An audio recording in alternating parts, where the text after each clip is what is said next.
we have to talk about the elephant in the room.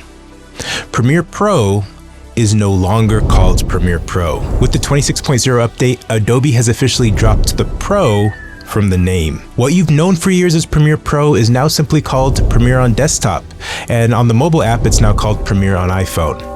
Now let's dive into why this version is a complete game changer for your workflow. So the feature that's going to save you the most time, hands down, first is going to be the new AI-powered object masking tool. This tool used to be in Premiere Pro Beta, and now it's finally inside the normal Premiere. If you've spent hours rotoscoping in the past, your life just got a lot easier.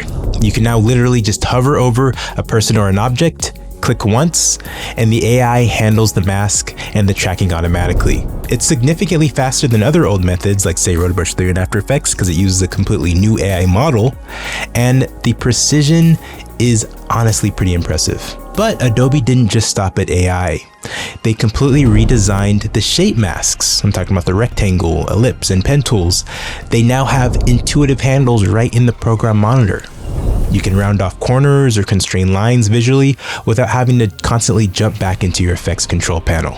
It keeps you in the creative flow, which is exactly where we want to be. For those of you guys using Firefly boards to concept your projects, the integration is now seamless. You can now integrate your generative assets directly to your Premiere Pro desktop timeline with one click. No more downloading or re-importing, it's all connected. And another huge quality of life update, video transition handles. We finally now have interactive handles right on the clips in the timeline, so you can grab, drag, and adjust your transitions instantly. It's kind of a small change that makes a massive difference though when you're cutting a long sequence. Now on the technical side, another update, thumbnails are now GPU accelerated. Okay, this means that your bins will load instantly now, and those thumbnails will actually match your color graded clips.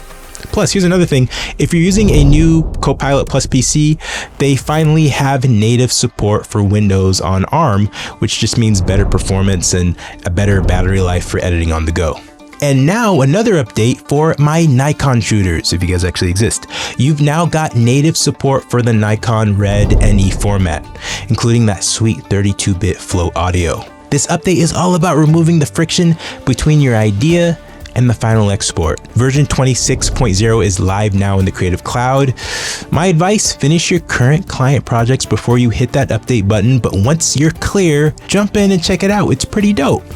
But one last thing, we've decided to drop the price of our Creative Dream Bundle down to $28. That's right, 28 packs for only $28. This is 28 of our best-selling packs in just one bundle. I'm talking about overlays, effects, transitions, and more only for $1 each. This bundle is perfect for leveling up your edits without draining your wallet. And as always, it's an instant download with lifetime access.